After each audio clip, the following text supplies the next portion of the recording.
In this quick tutorial, I'm going to show you how you can insert and remove the decimal points to your values using your Google Sheets app. So when you're working on your data and you want to add or remove some decimal points, here's how you can do it. So I have this example right here.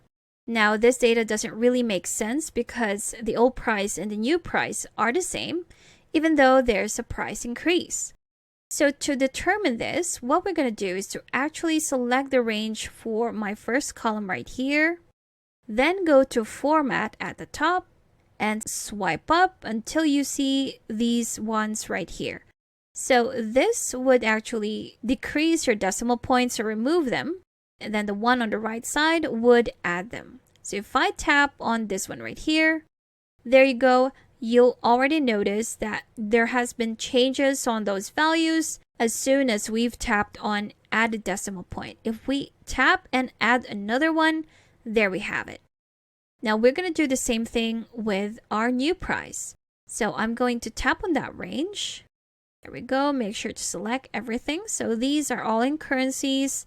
And again, if we add those decimal points, we're going to tap on the one on the right twice, and there you have it. So now everything makes sense.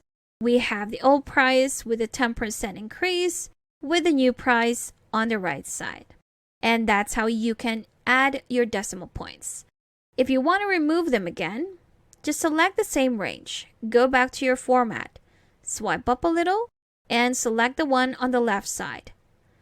There you have it. If I just wanted to remove one decimal point, that will be the result. If I wanted to remove all of it, there you have it.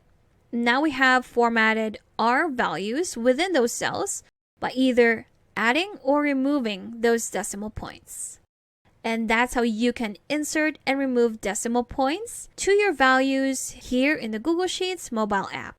Now, if you still need extra help with Sheets, I've got a free guide linked in the description below that you should definitely check out. Thank you for watching this quick tutorial. Make sure to subscribe for more helpful videos, and I will see you in the next one.